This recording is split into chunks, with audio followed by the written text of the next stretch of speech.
mainit na balita ngayon tanghali. Bagyong Leon lalo pang lumakas at umabot na sa Super Typhoon category. Probinsya ng Cagayan at Batanes nakararanas na ng malalakas na pag-ulan at hangin na dala ng Super Typhoon. Bilang ng mga namatay sa Bagyong Christine sumampa na sa 145 ayon sa NDRRMC. Mahigpit na seguridad ipinatutupad na sa Parañaque Integrated Terminal Exchange dahil sa dagsa ng mga biyahero ngayong undas. Transportation officials mag-iinspeksyon mamaya. NLEX Management magde-deploy ng higit 1,000 traffic personnel para umasiste sa dagsa ng mga motoristang bebiyahe ngayong undas. Sapat na load sa RFID, ipinaalala sa mga motorista. Mga bagay na ipinagbabawal na ipasok sa loob ng Manila North Cemetery, ipinaalala ng Manila LGU. At mga sinalanta ng Bagyong Christine sa Camarines Sur, hinatiran ng libreng groceries at medical mission ng Members Church of God International. Magandang tanghali mga kasangbahay. Ngayon po ay araw ng Miyerkules, October 30, 2024. Tayo po ay sabayang napapakinggan sa Radyo La Verdad 1350, ang UNTV Radio. At una sa mga balita ngayon tanghali. Nagpapatupad na ng mahigpit na seguridad ang pamunuan ng Parañaque Integrated Terminal Exchange o PITX kalinsabay ng pagdagsa ng mga pasahero sa terminal ngayong nalalapit na ang undas. Mamayang hapon ay inaasahang mag-iinspeksyon ang mga transportation official sa PITX upang masiguro ang kahandaan ng terminal sa inaasahang bulto ng mga biyahero na dadagsa bukas. Mula sa PITX, makibalita tayo kay JP Nunez, live. JP, kumusta ang seguridad na ipinatutupad dyan sa PITX? Ella, ngayong araw, mas mahigpit na yung ipinatutupad na seguridad dito sa loob ng Parañaque Integrated Terminal Exchange o PITX. Bukod doon sa mga security personnel na mismo dito sa PITX, meron ding mga dagdag na security personnel mula sa Philippine National Police at sa Philippine Coast Guard. Inaasahan nga ng pamunuan ng Parañaque Integrated Terminal Exchange o PITX na pwedeng umabot sa higit 150,000 passengers ang magiging foot traffic ngayong araw, pati bukas October 31. Inaasahan na yung mga pasahero na hindi nakabiyahe noong manalasa ang Bagyong Christine ay ngayon pa lamang bibiyahe. Sa ngayon, mahigpit na yung ginagawang pagbabantay ng mga otoridad. Merong mga K9 unit ang nag-iikot sa loob at labas ng terminal mula sa puwersa ng Philippine Coast Guard o PCG. Meron ding Police Assistance Desk na itinalaga ang Parañaque City Police Station at nagsasagawa din sila ng roving maya't maya para tiyakin ang kaligtasan ng mga pasahero. Mula October 22 hanggang kahapon, October 29, meron ng nasa higit 200 confiscated items sa PITX. Kasama dyan yung mga kutsilyo, itak at butane gas. Samantala, mamayang hapon naman, inaasahang magsasagawa dito ng inspeksyon ang Department of Transportation sa pangunguna ni Secretary Jaime Bautista. Titignan ng DOTR kung nasa maayos na kondisyon ang mga provincial bus. Gayon din ang kalagayan ng mga tsuper at mga konduktor nito para sa ligtas na biyahe ng mga pasahero. Ella, sa ngayon wala pa namang naiulat ang PITX na mga fully booked dun sa mga biyahe patungong probinsya. Ang paalala lang ng PITX dun sa mga pasahero na babiyahe ngayong araw hanggang bago yung araw ng undas o hanggang bukas ay planuhing maigi yung kanilang mga biyahe. Kung maaari na silang mag-early booking ay mas maganda, meron na silang early booking. At yung mga bagahe naman kung maaari ay wag na silang magdala nung masyadong maraming mga bagahe o yung mga mabibigat na bag para hindi nga sila mahirapan dun sa kani-kanilang mga biyahe. Sa ngayon, yan muna ang kasalukuyang sitwasyon mula dito sa PITX. Balik sa'yo, Ella. Maraming salamat, JP Nunez. Magde-deploy ng nasa 1,500 traffic personnel ang NLEX Management bunsod ng inaasahang bulto ng mga motoristang bibiyahe sa North Luzon Expressway ngayong Undas. Ang mga ito ay tutulong sa pagsasaayos ng trapiko sa mga toll gate at nakahanda ring magbigay ng assistance sa mga motorista na posibleng magkaaberya sa biyahe. Nakipag-ugnayan na rin ang NLEX Corporation at Metro Pacific Tollways Corporation sa Philippine National Police para sa seguridad ng mga motoristang bibiyahe sa mga expressway ngayong Undas. Ayon sa NLEX Management, posibleng magsimula ang pagdagsa ng mga motorista bukas ng umaga na maaari pang umabot ng hanggang November 1. Muli namang nagpaalala ang pamunuan ng expressway sa mga motorista na tiyaking mayroong sapat na load ang kanilang mga RFID upang maiwasan ang aberya sa mga toll gate na kadalasang nagiging dahilan ng pagtukod ng traffic. Mula po October 31 hanggang November 4. Yung period na po yun, we are expecting po na tataas yung volume po natin na about 10%, average of 10% increase. Kaya kami naman po ay magdi-deploy po ulit ng mga around 1,500 patrol personnel, mga marshal, security, at saka yung mga incident response teams natin. Pati po yung ating mga lane personnel sa ating mga toll plazas. Bukod sa NLEX, maging ang South Luzon Expressway ay naghahanda na rin sa inaasahang bulto ng mga bibiyahe ngayong Undas.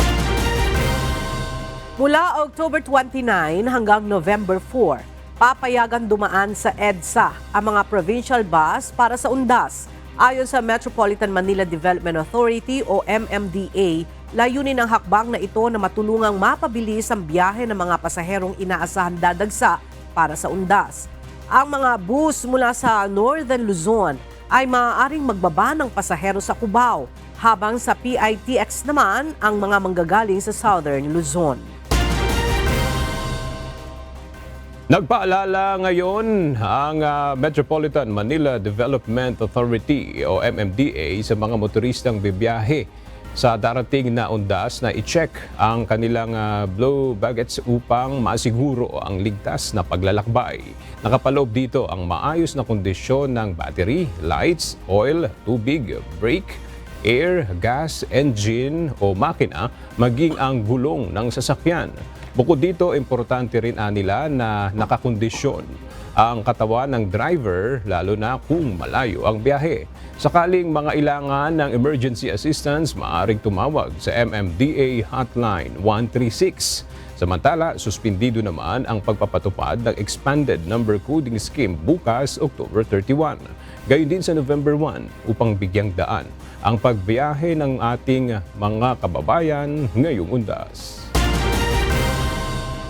Bukod sa mga bus terminal, naghahanda na rin ngayon ang Manila North Port Terminal sa inaasahan dagsa ng mga pasahero ngayon darating na Undas.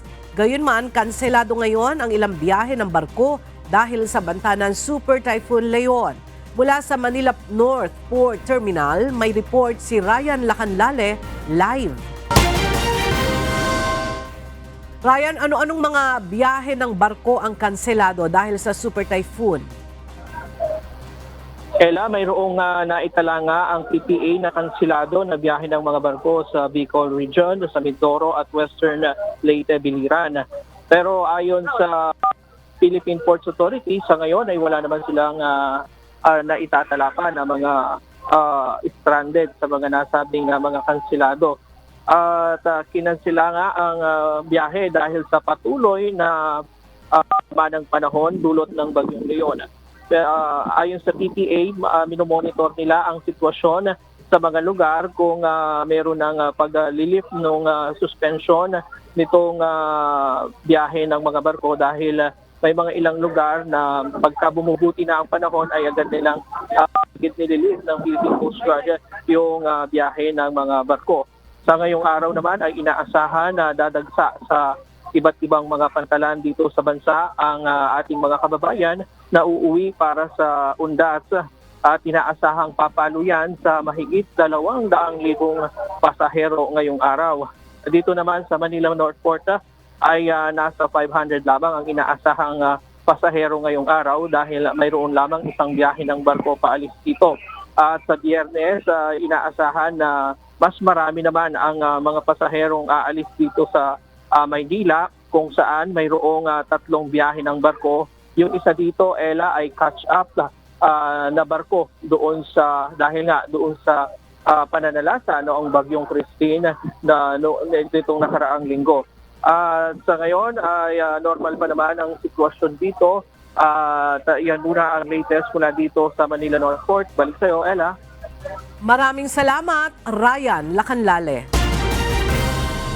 Nagpaalala ang lokal na pamahalaan ng Maynila sa mga bagay na ipinagbabawal dalhin sa Manila North Cemetery ngayong inaasahan ang dagsa ng mga taong magpupunta doon para sa undas. Mula sa Maynila, makibalita tayo kay Dante Amento live.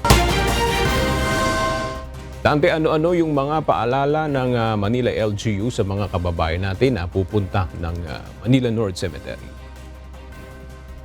Magandang umaga, ilang mahalagang bagay nga ang dapat na malaman ng ating mga kababayan na pupunta sa Manila North Cemetery kaugnay ng undas. Sa abiso ng Manila Local Government, bawal po na magdala ng baril at lahat ng matutulis na bagay tulad ng kutsilyo, cutters at iba pa. Hindi rin po pinahihintulutan ang pagdadala ng alcohol at iba pang klase ng nakakalasing na inumin sa loob ng sementeryo. Gayon din ang mga alagang aso, pusa at iba pa. Paalala din aga na bawal ang pagdadala ng gitara, maiingay na sound system, sigarilyo at lighters.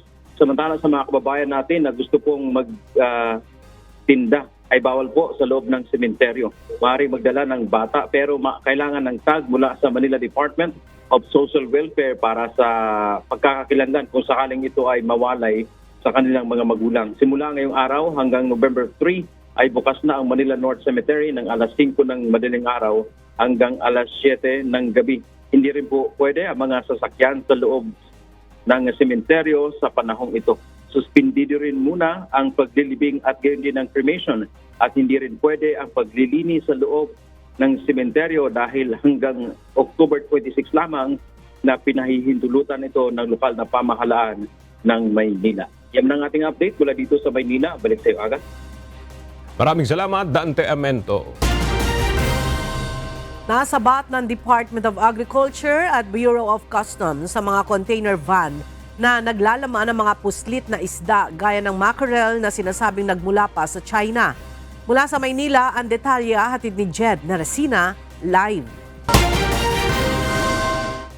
Jed, ilang container vans ang nakumpiska ng DA at Customs na naglalaman nitong mga smuggled na isda at papaano yan natunton ng mga otoridad? Ela, 21 refrigerated container vans ang nasabat nga ng Bureau of Customs at Department of Agriculture kanina rito sa Pantalan sa Maynila, kung saan ang mga ito ay naglalaman ka ng mga smuggled na isda at 3 rito sa mga nasabing container vans ay binuksan at ipinakita sa media ng DA at Bureau of Customs.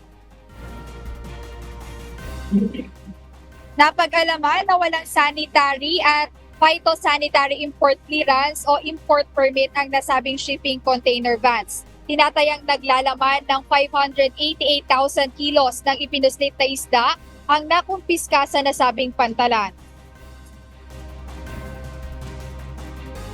Ang unang report sa amin is 8 to 10 containers lang to. Pero sa pagsusuri ng Bureau of Customs at mga DA na operatiba natin, umabot ng 21 containers na nakita. So that's about 28 tons per container yan eh. So about 500, almost 600 tons yan of fish. Dagdag ng Department of Agriculture na ang mga ipinuslit na isda ay nanggaling sa China.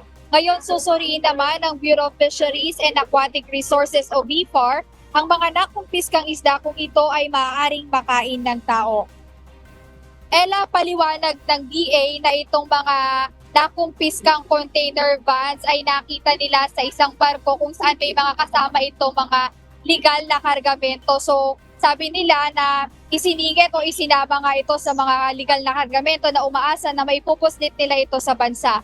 Dagdag pa ng DA na off-season ngayon o magkakaroon ng fishing ban simula November 1. Kaya yung mga negosyante talagang sinasamantala nila yung ganitong pagkakataon na magpuslit nga ng mga smuggled na produkto gaya ng isda dahil inaasahan nila na tataas ang presyo o kaya pagkaka-shortage ng isda. Pero siniguro naman ng Department of Agriculture at mga aktibidad ay hindi nila palalampasin at sisiguruhin nilang matatapos naman kung sino man yung mga nasa likod ng ganitong mga illegal na aktibidad. Ayan muna update dito sa Maynila. Balik sa'yo, Ella. Maraming salamat, Jed Neresina. Tumataas ang bilang ng mga individual na nagtutungo sa Kamaynilaan kapag ganitong papalapit na ang holiday season ayon sa Department of Social Welfare and Development o DSWD. Ngunit sa pagtutulungan ng ahensya at ng mga lokal na pamahalaan, nakahanda ang iba't ibang programa para sa mga katutubong lumuluwas para manghingi ng tulong. Narito ang report ni Jed Neresina.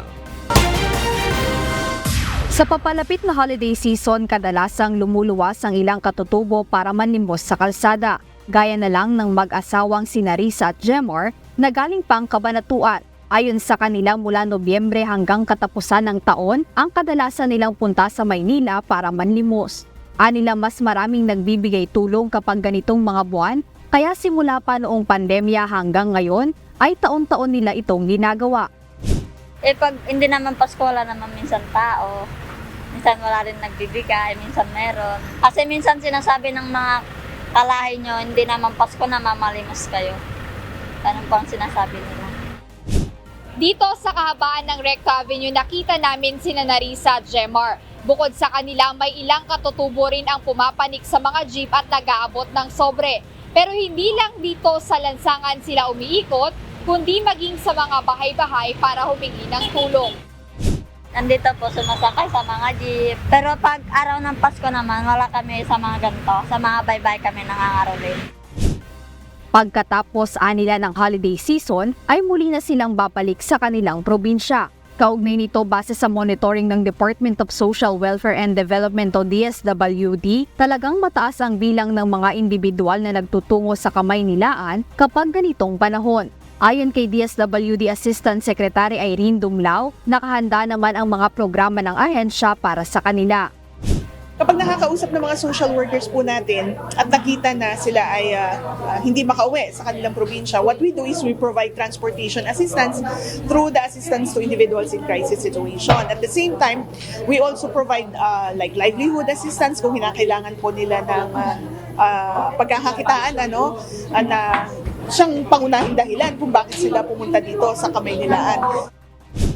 Dagdag pa niya, ang ahensya ay nakikipagtulungan sa mga lokal na pamahalaan upang mas mapadali ang pag-abot ng tulong sa mga katutubo. Ayon sa Social Welfare Officer ng Quezon City na si Maria Volante, isa rin ito sa kanilang mga tinututukang programa ng lungsod. Layo nila na matulungang hindi na mamalimos sa kalsada ang mga naturang katutubo at matuto ng ibang paraan para kumita ng pera.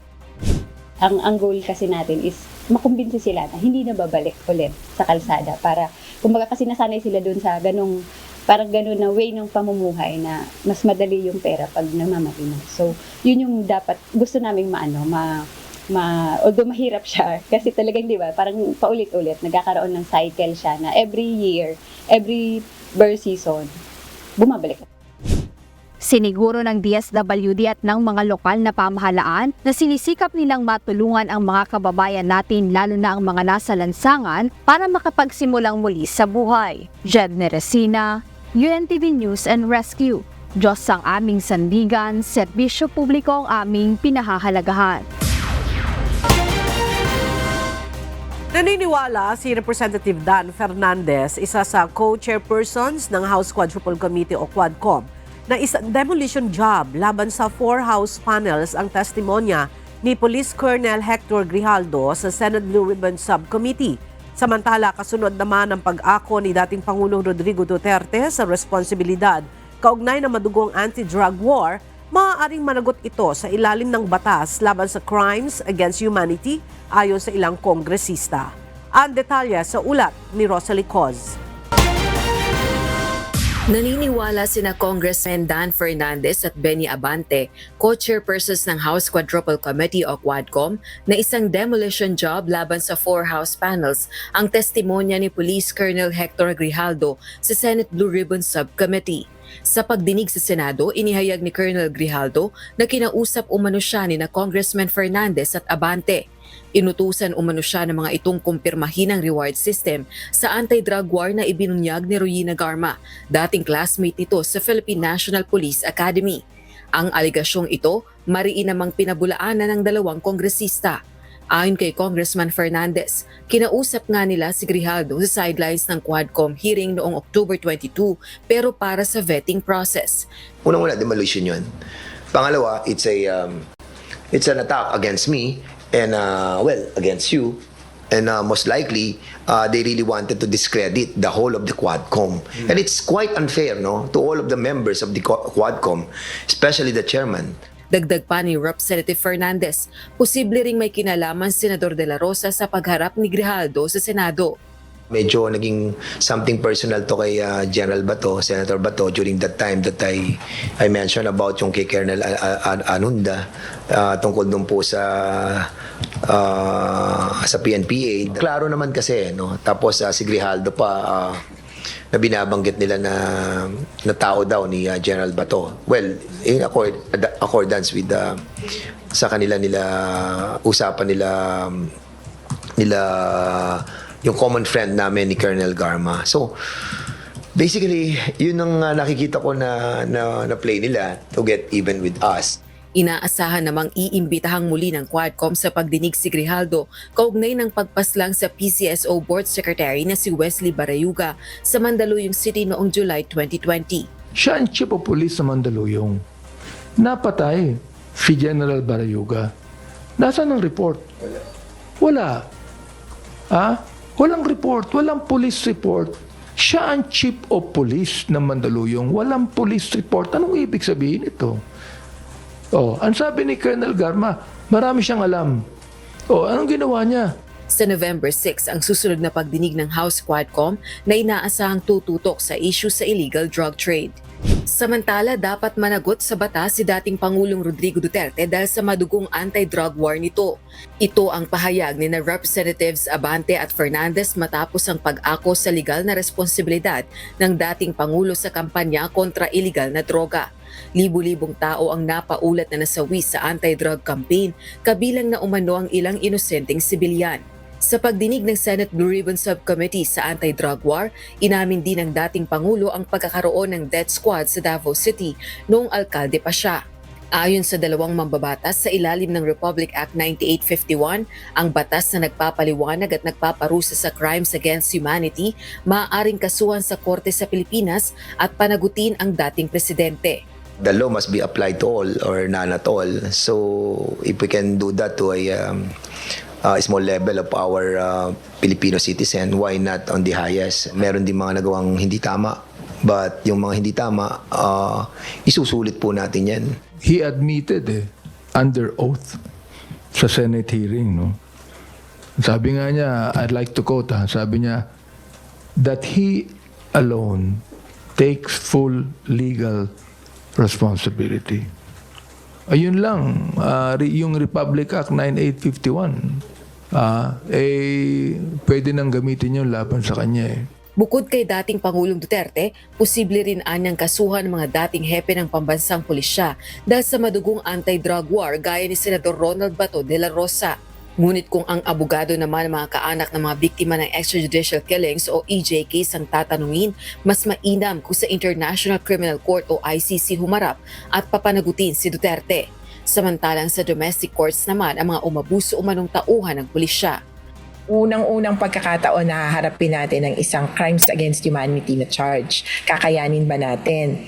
Given all these circumstances, sabi nga namin, Sa ngayon, mas nakatuon kami sa ICC rather than domestic courts.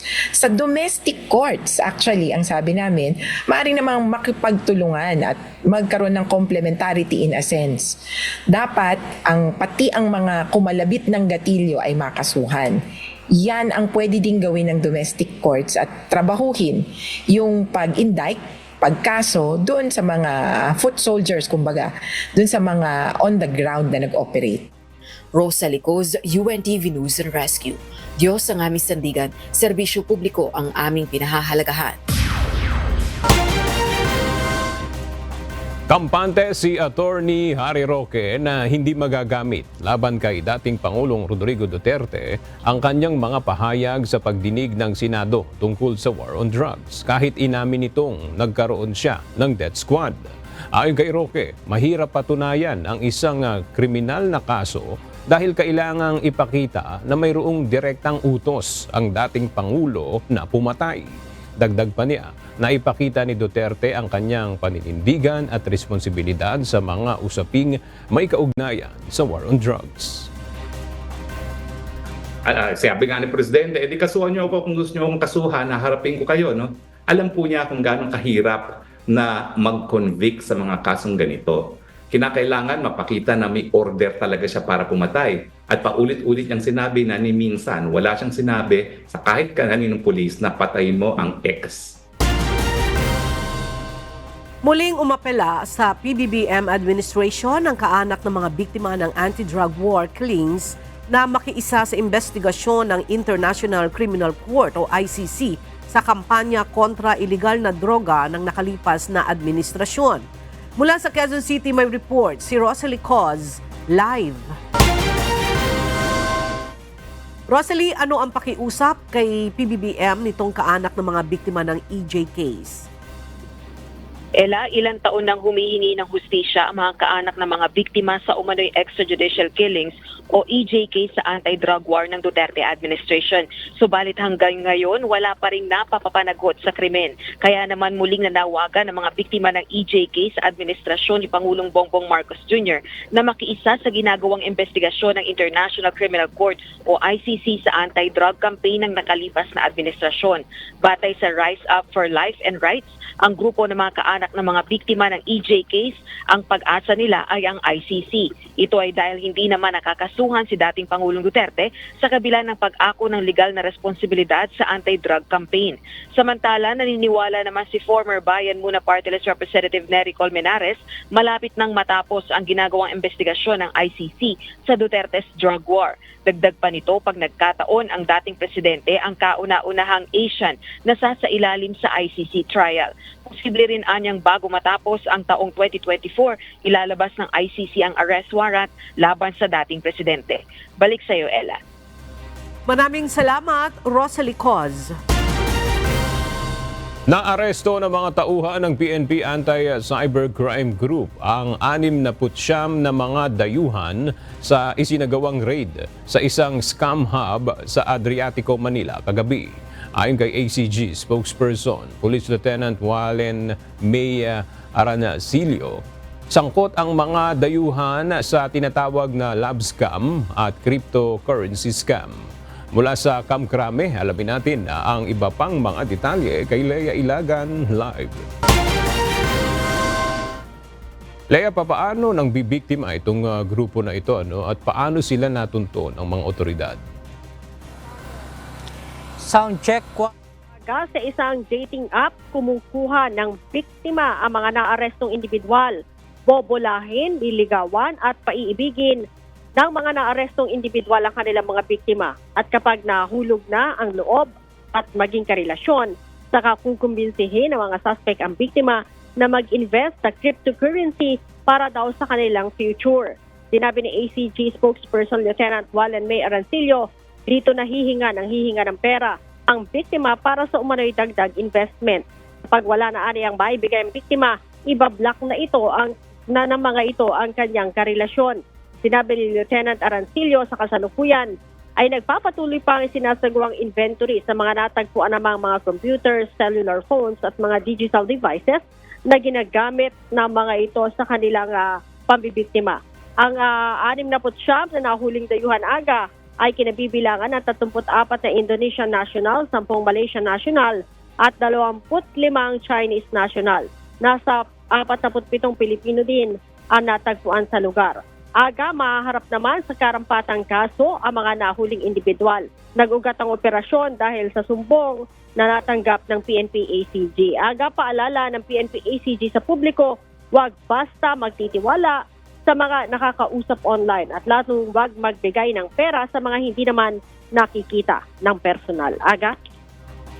Maraming salamat, Lea Ilagan. Sumampa na sa 145 tao ang bilang ng mga namatay bunsod ng pananalasa ng Bagyong Christine sa bansa. Base sa latest report ng National Disaster Risk Reduction and Management Council o NDRRMC, bukod sa mga nasawi ay umakyat na sa 115 ang bilang ng naitalang sugatan at mayroong 37 na mga nawawala. Samantala, lumobo na sa mahigit 3.6 billion pesos ang pinsalang idinulot ng bagyo sa sektor ng infrastruktura, habang mahigit sa 2.8 billion pesos naman ang nasira sa agriculture sector. Base sa monitoring ng NDRRMC, nasa mahigit 7 milyong mga Pilipino ang naapektuhan ng nakaraang bagyo at mayroong mahigit sa 100,000 mga bahay ang sinira ng kalamidad. Sa ngayon ay umabot na rin sa 206 na mga lugar sa bansa ang nagdeklara ng state of calamity bunsod ng matinding pinsala na idinulot ng Bagyong Christine.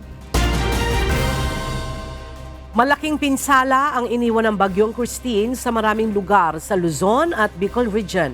Kaakibat din ito ang problema kung paano sila makakabangon.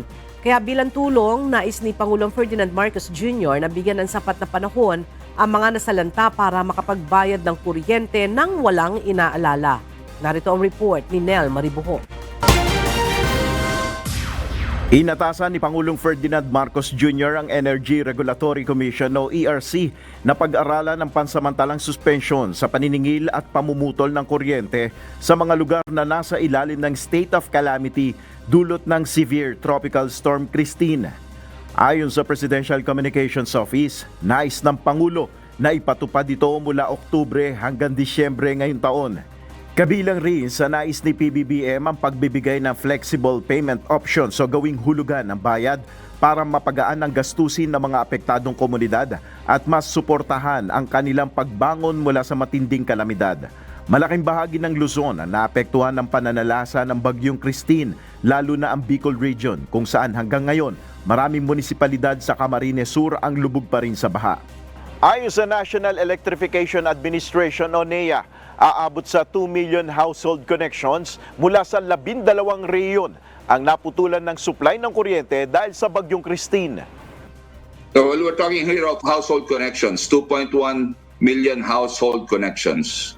All right. And we are only we're only down to 500,000 household connections that are waiting for restoration. Ayon kay RCBC Chief Economist Michael Ricafort, malaking tulong ang pansamantalang suspension sa paniningil sa electric bill para maibsan ang mabigat na gastusin ng mga pamilyang naapektuhan ng bagyo. It's part of the relief measures, no, to tide them over, no, lalo na yung mga hard-hit na areas, ay mag-mitigate yun, yung, lalo na yung mga inflationary pressures. Kaya nga nagbibigay sila relief dahil yun nga, dahil ano na nga, na, syempre napinsala, na-disrupt yung kabuhayan, tapos syempre kung may mga supply chain disruptions, so may pagtaas pa ng presyo. So welcome yung mga relief measures na yun. Nel Maribuho, UNTV News and Rescue, Diyos ang aming sandigan, serbisyo publiko ang aming pinahalagahan.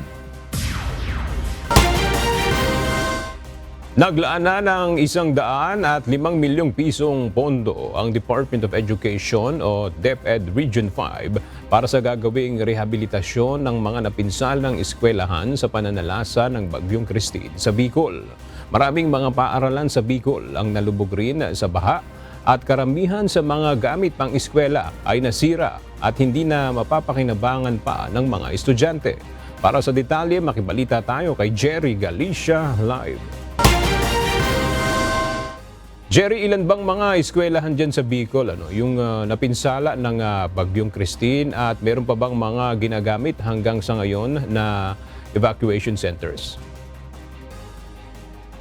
Yes, Aga, bate sa tala ng Department of Education o DepEd Bicol, nasa 520 na eskwelahan ang naapektuhan o nasira dahil nga dito sa pananalasa ng Bagyong Christine.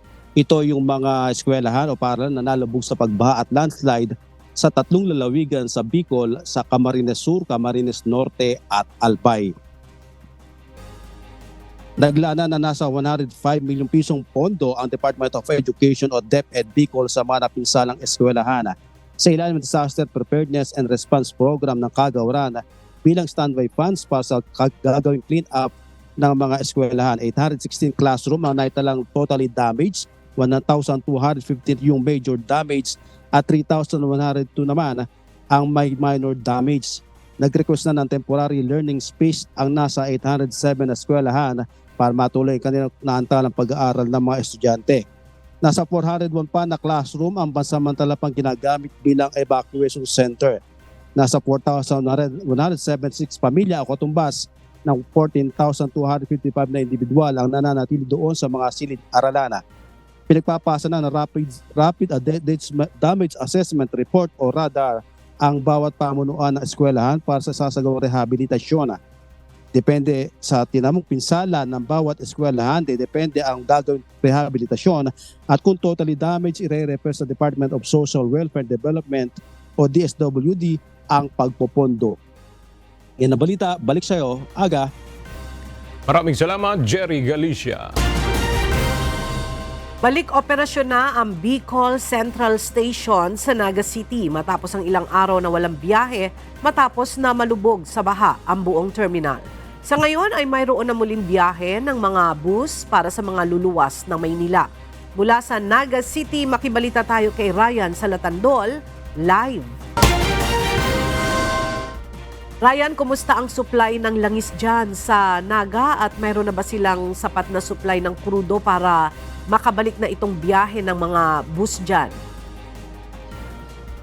Yes, Ella, magandang hapon. Sa ngayong araw na ito, tuloy-tuloy na ang biyahe mula dito sa Metro Manila hanggang dito sa Bicol Region. Kaya naman, yung supply ng mga petroleum products ngayon ay nagdadatingan na dito sa Bicol. Kaya naman, inaasahan natin na magiging sapat na ang supply nito para sa mga susunod na araw.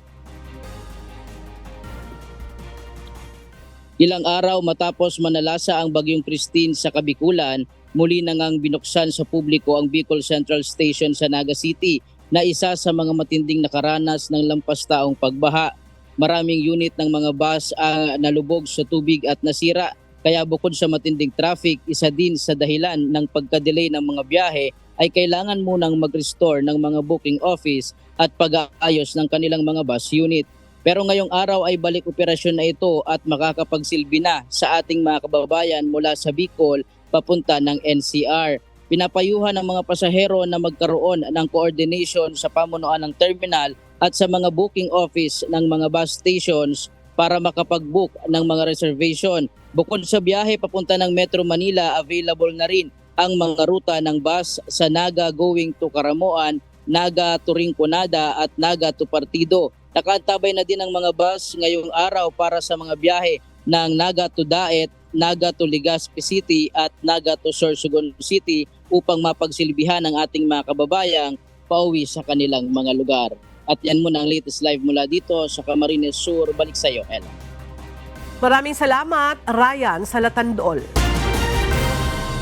Kasalukuyan ng nakararanas ng malalakas na pagulan at pagbayo ng hangin ang lalawigan ng Cagayan dahil sa Super Typhoon Leon. Samantala sa Batanes, pansamantalang nakashutdown ang planta ng kuryente doon bilang paghahanda sa banta ng malakas na bagyo. Ang detalye alamin natin kay Grace Doctolero live.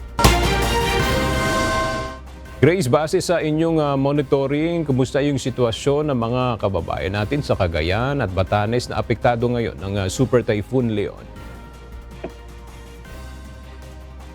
Yes, Aga, sa ngayon nga ay patuloy ang isinasagawang preemptive evacuation ng lokal na pamahalaan ng Cagayan Pangunahin na ang mga residente na malapit sa low-lying areas na posibleng maapektuhan dahil sa bagyong Leon. Sa Batanes naman ay nakahanda na ang mga evacuation centers sakaling may kailangang ilikas sa kanilang lugar.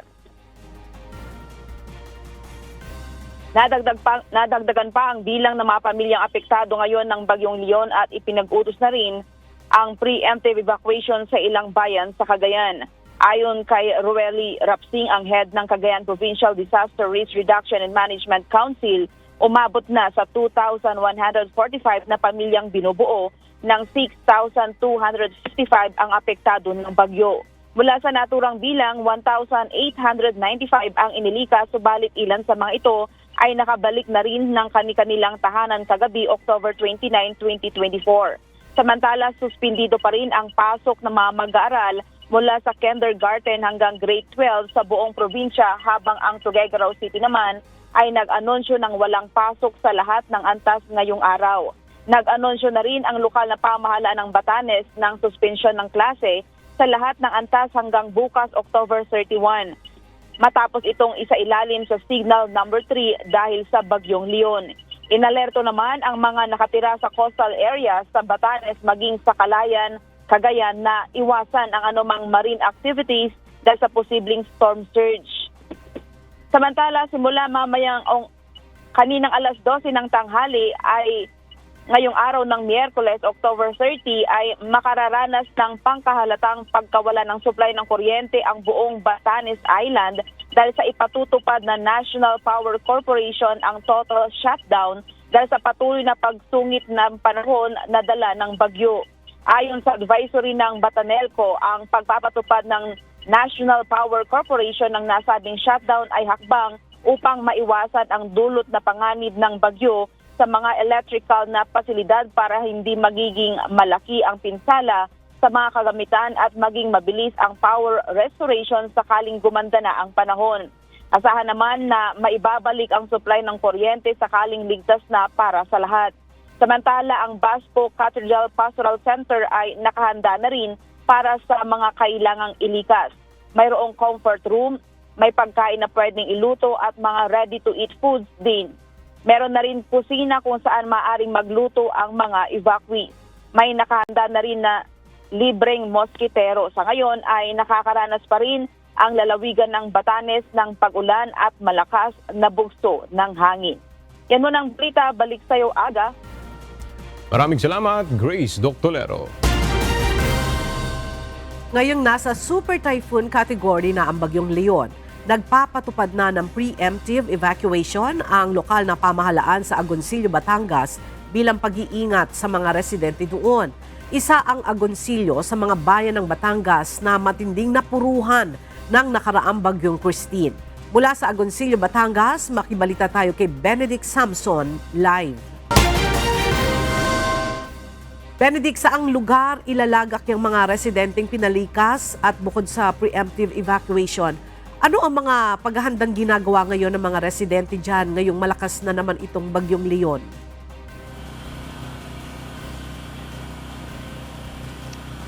Magandang tanghali, Ella. Ang bayan ng Agoncillo, Batangas ay naglaanan ng 8 evacuation center sa buong bayan. Nasa mahigit 1,400 families o katumbas na ng nasa 4,372 individuals ang kasalukuyang nasa mga evacuation center sa bayan ng Agoncillo. Sa ngayon ay nagpapatupad ng preemptive evacuation ang lokal na pamahalaan, partikular na nga dito sa 2 isolated barangay na Barangay Banyaga at Barangay Bilibinuang. Layo ng ginawang hakbang na masiguro na nasa maayos na lugar na ang kanilang mga kababayan bago pa nga manalasa itong super typhoon na si Leon. Sa tala ng lokal na pamahalaan, 11 ang kumpirmadong nasawi habang 3 pa ang patuloy na hinahanap. At dahil hindi pa accessible ang daan papasok sa 2 barangay, lula ng bangka ay isasakay ang mga ito at dadalhin sa San Nicolas Port at saka ito dadalhin sa mga designated evacuation center. Sa ngayon, lulan din ng bangka ay maghahatid ang lokal na pamahalaan ng tubig na inumin at mga relief good para sa mga naapektuhang residente. Ella, nandito tayo ngayon sa Barangay Banyaga kung saan nakita natin yung road network na talagang natabunan ng mga lupa ng tinangay ng matinding pagbaha at dahil nga putol yung tulay sa bayan ng Laurel at dito rin sa bahagi ng Barangay Manalaw ay sira naman yung kalsada, ay hindi makapasok yung mga heavy equipment na siya nang magpapabilis sa isinasagawang clearing operation. Sa ngayon din, Ella, ay mahirap o wala talagang supply ng kuryente, tubig at pahirapan naman ang signal ng internet connection. At yan muna ang ating update mula rito sa Agoncillo, Batangas. Balik sa inyo dyan, Ella. Maraming salamat, Benedict Samson.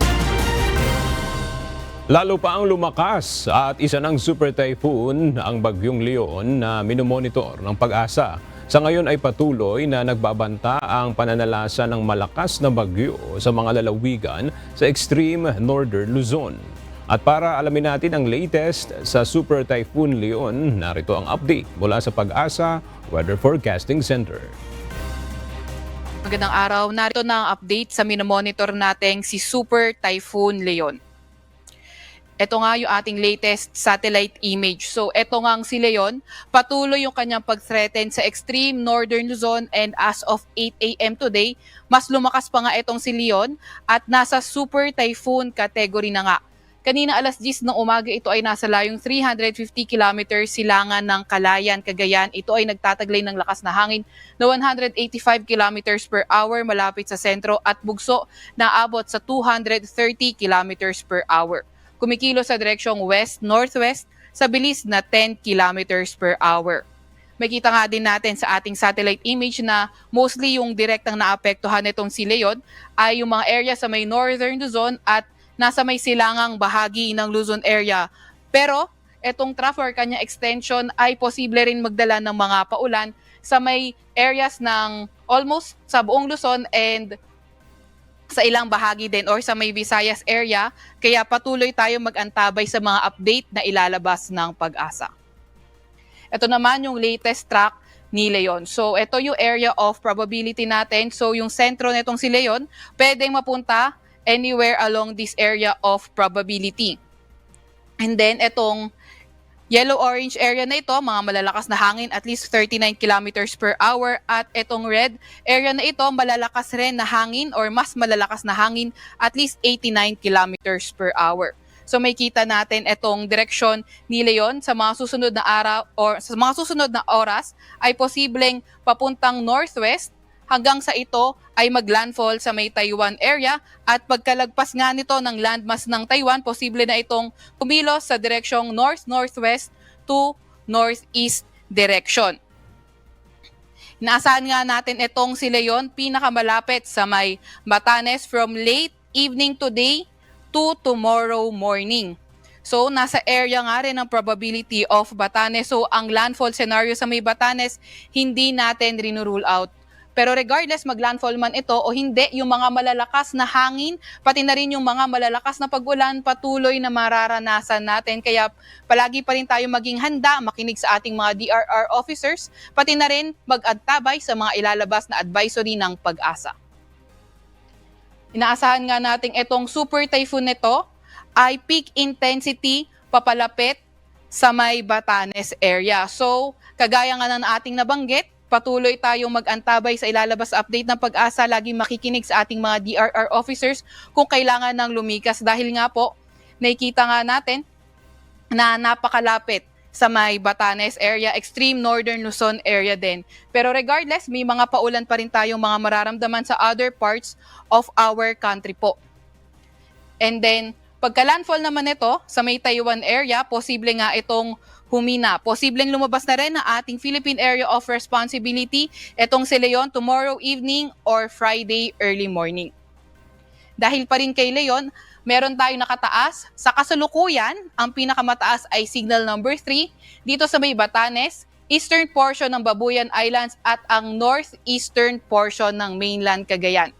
Signal number 2 naman sa nalalabing bahagi ng Babuyan Island, nalalabing bahagi ng mainland Cagayan, northern at eastern portion ng Isabela, sa may Apayao, sa may Kalinga, northern at eastern portion ng Abra, eastern portion ng Mountain Province at sa may Ilocos Norte.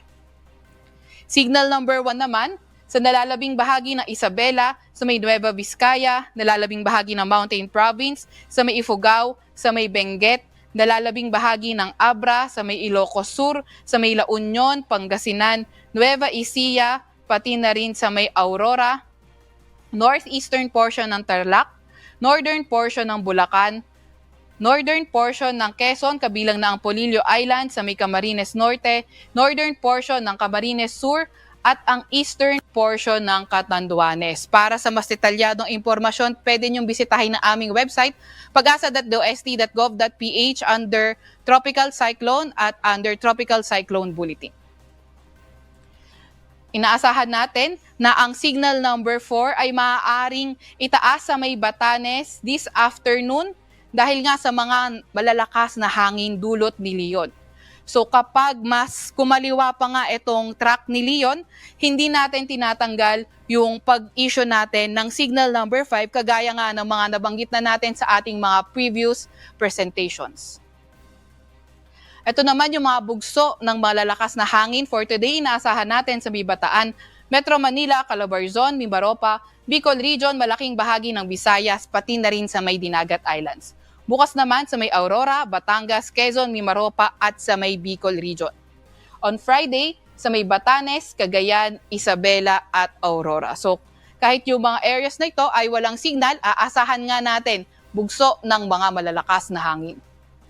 Meron din tayong nilabas na weather advisory. Ito ay as of 11 a.m. today. Ngayong araw hanggang bukas ng tanghali, ansahan nga natin intense to torrential rains, more than 200 millimeters of rain sa may Batanes, Cagayan, kabilang na ang Babuyan Islands. Heavy to intense, 100 to 200 na millimeters of mga pag-ulan sa may Ilocos Norte, Apayao, Isabela at Occidental Mindoro. Samantalang moderate to heavy rain sa may Ilocos Sur, Abra, Kalinga, Benguet, La Union, Pangasinan, Calamian Islands, Occidental Mindoro at sa may Antique.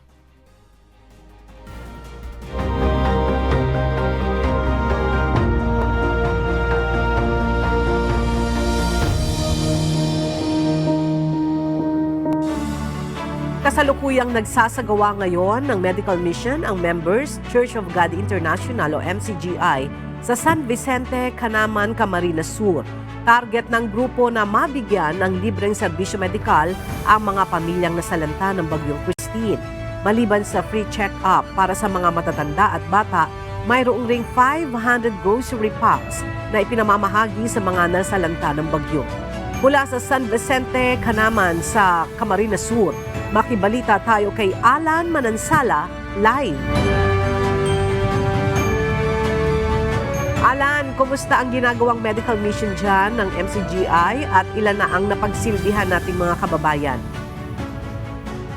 Yes, Ella, magandang tanghali. Magandang tanghali sa ating mga kasambayan. Tuloy-tuloy nga itong ginagawang public service ng Members Church of God International. Dito yan sa may MCGI Naga City, located sa San Vicente, Canaman, Camarines Sur, kung saan, Ella, nasa 100 mga kababayan na natin na apektado ng pananalasa ng Bagyong Christine ang nabibigyan at pagkakalooban ng libreng serbisyo medikal, lalo na sa mga kababayan nating mga matatanda, at the same time yung mga bata. At kasabay noon, Ella, ay binibigyan din natin sila ng kaukulang gamot doon, batay na rin sa resetang binibigay ng ating doktor. At makikita nyo naman, Ella, sa aking likuran, tuloy-tuloy pa rin ang ating ginagawa. At itong ating mga kababayan, medyo halo-halo na sila, Ella, mula sa Naga City, merong mga taga-Canaman, Minalabak, Milaor, kung saan etong mga nabanggit nating lugar, Ella, ay ito yung mga talagang devastated, lalo na pagdating sa tubig baha, dahil isa sila sa mga naka-experience ng mga malalalim na pagbaha sa kanilang lugar dahil na rin sa bagyo. Pero Ella, bago pa man sila makarating dito sa Camarines Sur, kahapon ay galing na sila sa Camarines Norte. Ella, ang medical team ng Members Church of God International ay una nang pinuntahan ng grupo ang Daet Camarines Norte kahapon, October 29, kung saan umabot sa 370 ang nakinabang sa libreng serbisyo medikal, bukod pa ang 100 individual na nabigyan ng family food packs mula sa MCGI. Ngayong araw naman, Ella, mamimigay tayo ng 500 food packs na nakatakdang ipamahagi naman dito sa ating mga kababayan sa Camarines Sur. Isa kasi ang naturang lalawigan sa lubos na nakaranas ng pananalasa ng bagyong Christine kung saan mahigit 300,000 pamilya ang apektado. Bukas, sa ikatlong araw ng pag-iikot ng medical team, ang probinsya naman ng Albay ang pupuntahan at patutunguhan ng ating mga kasama. Magsasagawa sila ng kaparihas na public service kung ano ang na-experience nila, Ella, dito sa Camarines Sur. Ganon din ang gagawin natin sa Albay. At dito nga sa bahaging ito, Ella, makikita natin ang nakalatag na mga grocery packs. Ito yung ipapamahagi natin sa kanila na truly na mapapakinabangan ng ating mga kababayan. Medyo may kabigatan dahil nakapaloob dito, Ella, ang 5 kilong bigas. Ayun. At saka karamihan mga dilata at merong noodles at meron ding kape na talagang mapapakinabangan ng ating mga kababayan, lalong-lalo na doon sa mga kababayan nating apektado nitong pananalasa ng Bagyong Christine, Ella. Alright, maraming salamat, Alan Manansala. At sa ating pong iiwang mga salita ng Diyos na ating sandigan mula sa Aklat ng Awit, Kapitulo 59, versikulo 16 hanggang 17, na nagsasabi, "Ngunit aking aawitin ang iyong kalakasan. Oo, aking aawiting malakas ang iyong kagandahang loob sa kinaumagahan, sapagkat ikaw ay naging aking matayog na muog at kanlungan sa kaarawan ng aking kabagabagan. Sa iyo, o kalakasan ko, aawit ako ng mga pagpuri, sapagkat ang Diyos ay aking matayog na muog, ang Diyos ng aking kaawaan."